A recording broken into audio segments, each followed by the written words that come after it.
Kyle is approaching 40, or perhaps he is already there. Kyle looks decent. He wears a navy blue blazer, a crisp white shirt, and his income has increased by 150% compared to a decade ago.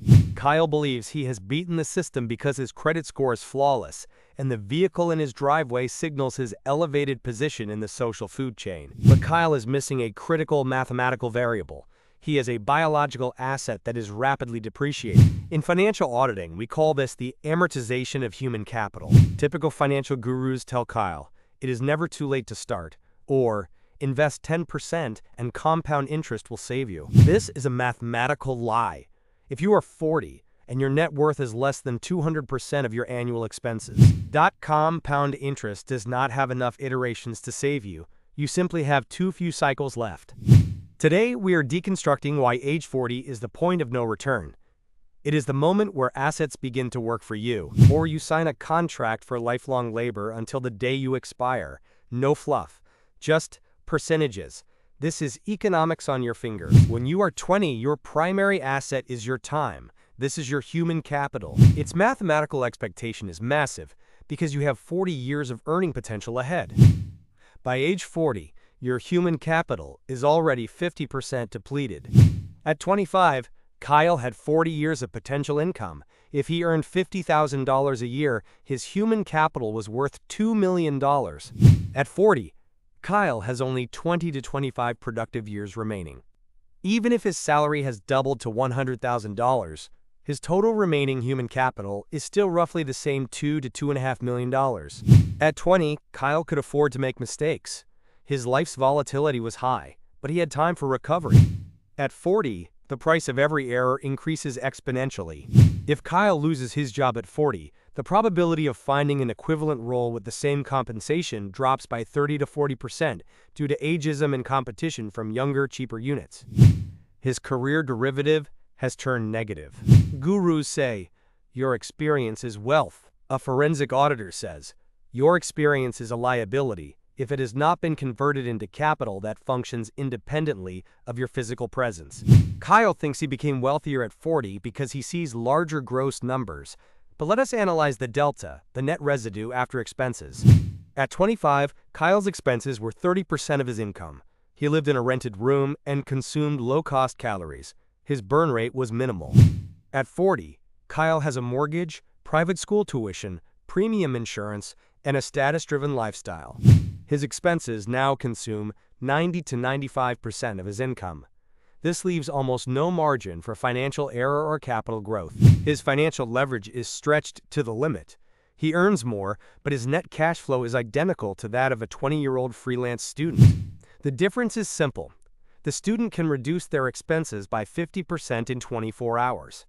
Kyle cannot, because his lifestyle is an inflexible liability. If Kyle does not aggressively accumulate assets now, he enters the permanent labor zone. In this zone, you do not work to accumulate. You work to service the structure of your past choices. This is the derivative of modern serfdom. You run faster just to remain stationary.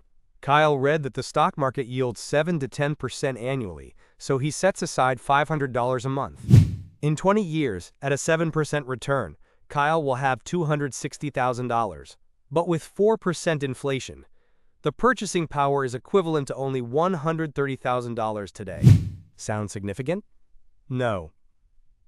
At Kyle's current burn rate, this capital will last him exactly 18 to 24 months before he is left with absolutely nothing. For a 40-year-old, the just invest a little in an index fund strategy is financial suicide. It works for 20-year-olds who have 40 years of time. For Kyle, time is a scarce resource. He needs different math, either a radical increase in his savings rate to 50% or more, or the use of intelligent leverage to acquire high-yield assets. Kyle assumes his ability to work 60 hours a week is a constant. At 20, his body had a high regeneration coefficient. At 40, that derivative is negative. Health is the multiplier of your income. If your energy efficiency drops by 20% due to chronic stress or lack of preventative maintenance, your real hourly income decreases even if your nominal salary remains flat. Kyle is spending his health capital to earn fiat currency, which he will later spend trying to buy back that same health. This is a transaction with a negative ROI. By age 50, Kyle will be forced to compete with 25-year-olds whose biological burn rate is 3 times higher and whose maintenance cost is 3 times lower. Kyle is an aging engine being pushed to redline just to keep up with the fleet. Kyle is a senior specialist. His salary is high, but his freedom is zero. This is the high cost of exit. When Kyle earned $2,000, his exit cost was low. He could quit and find a new role in a week. His risk was diversified. Now Kyle earns $10,000 every month, but his expenses have bloated to $9,000. His financial margin is only 10%, leaving him zero room for error in a volatile market. His career mobility has collapsed by 80%. He cannot join a startup or pivot industries. This is because any 20% drop in income results in a personal default. Kyle does not own his career. His career owns him. He is a prisoner in a designer blazer, chained to his desk by the links of his monthly subscriptions. 40 is the period when tail risks begin to trigger.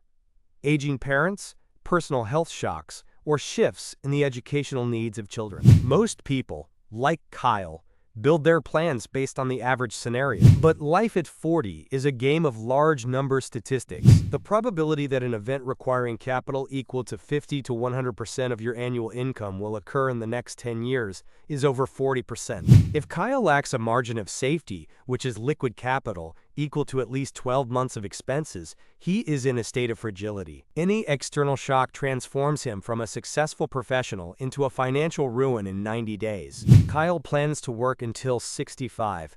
This is a linear strategy in a non-linear world. Your goal at 40 is not to earn more, but to achieve escape velocity. Escape velocity is the point where the growth of your capital from investments exceeds your burn rate. If Kyle's expenses are $100,000 a year, he needs $2.5 million in productive assets. If Kyle only has $100,000 at age 40 and saves $20,000 a year, he will never reach this point. His capital grows slower than his age and inflation combined. For Kyle, age 40 is the final opportunity for a radical amputation of expenses or an exponential leap in income. Otherwise, he remains a high-priced resource, discarded the moment his productivity fluctuates by even 10%. Look at Kyle now.